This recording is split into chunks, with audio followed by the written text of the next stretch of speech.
নুরা পাগলার পক্ষ নিয়ে যেসব সুন্নিরা মিডিয়া গরম করতেছে তাদের এই ভিডিওটা দেখা উচিত। ভালোপুরুষ যারা আছেন তারাও ভিডিওটা দেখেন, কারণ এই সুন্নিদের ঠিক আছে, এই সুন্নিদের চরিত্রগুলা আপনাদের সবার দেখা উচিত। ঠিক আছে, তো দেখেন আপনারা দেখতেই থাকেন, কিন্তু দেখতেই থাকেন যে এই হয়েছে আপনার নুরা পাগলার অভিশাপের অবস্থা কি। দেন না যে তাইনিকালকে তাহিয়াউদ্দিন জিলাপি, হ্যাঁ, খুব বড় বড় লেকচার মারছে মাইক দিরা, ফেসবুক স্ট্যাটাস মারছে, করছে।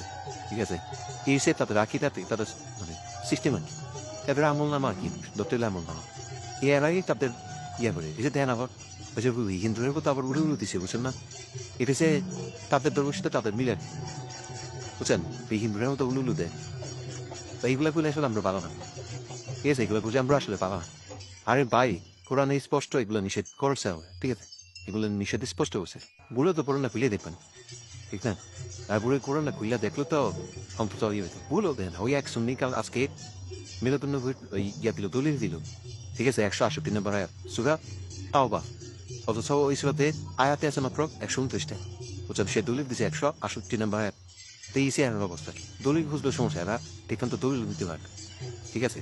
আর এদের অবস্থা দেন এইগুলো তো খুব সামান্য, সে হচ্ছে আরো মানে আরো কি বলবো, ওইগুলা তো আসলে বাইরেশনের জন্য ক্ষতি হয়, এছাড়াও অধিক ইয়ে আছে, বুঝছেন, হ্যাঁ, কই লাভ নেই। ঠিক আছে, দেখ এদের থেকে সহযোগ করলে ভাই আল্লাহ।